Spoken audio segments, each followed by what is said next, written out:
The Stratton family in Posey County are survivors of the unthinkable. 7 years ago, they lost their teenage son to suicide. But through the grieving process, they promoted change with hope of saving a future generation. 18-year-old Caleb Stratton was a role model in his community. A lot of them looked up to him. A lot of kids even older than him looked up to him. He was always a people person, and he'd stop what he was doing to help somebody. He became an Eagle Scout at age 15. He was a overachiever. He wouldn't let grass grow under his feet.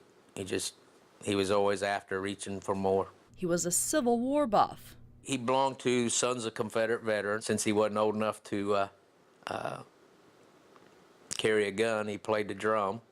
Of course, he played the drum in school.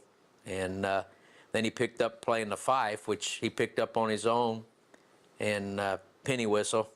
And he could listen to something twice and play it. He was good. And a standout athlete. He was best at wrestling, real good at wrestling. He wrestled for the United States over in Germany at 98 weight class, and out of 48 kids in his weight class, he took 6th place. But in 2005, the Strattons say something happened that was unlike their son.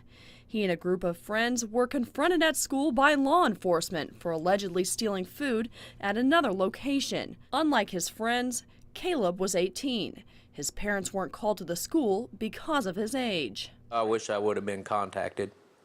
That didn't happen. That kind of perturbed me because I felt like I was cheated out of doing my parent part, you know. Alone and scared of the consequences ahead, Caleb ran away after school.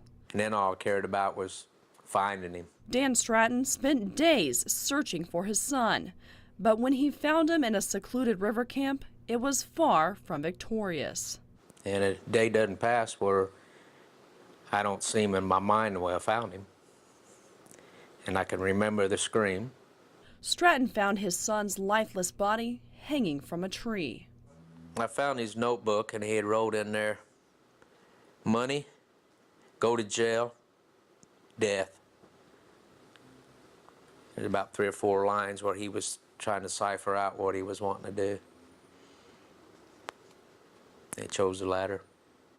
The loss of Caleb was devastating for the Stratton family. I dropped my bags, start crying. I dropped at the front door, trying crying, and it was eating me up inside. Just like your heart getting crushed, a ton of weight. Now, 7 years past Caleb's death, the Stratton family continues to grieve the painful loss of their son. Sometimes it's hard, and usually when it gets around the time when it happened, it's really rough. And birthdays, holidays.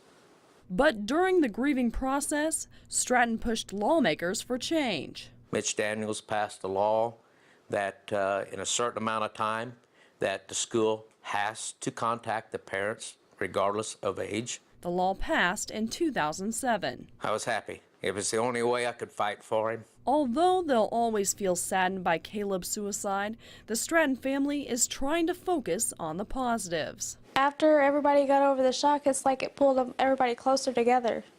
Keegan's working on his Eagle project. He wants to be an Eagle Scout like his brother, so that's a positive. Experts say there are many reasons why suicide is a leading cause of death among teens. Life is difficult for all of us, but especially for teenagers. They struggle with a sense of who they are. They struggle with their expectations. A lot of times it just gets down to they feel hopeless or they feel trapped. Teens are very emotion driven.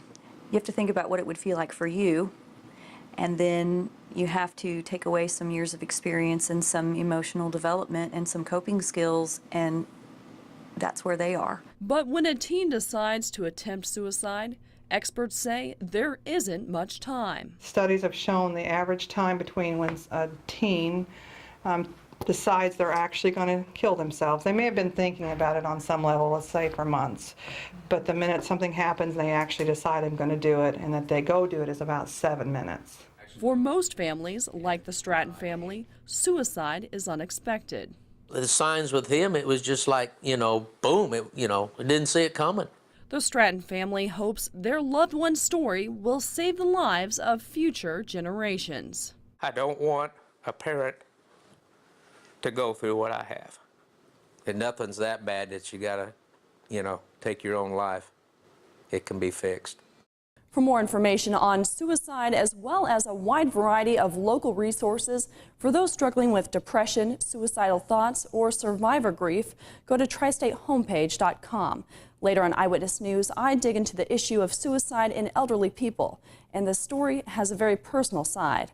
That's in my second segment of Ending the Suicide Cycle, tonight at 10 on WEHT Local. Kayla Moody, Eyewitness News.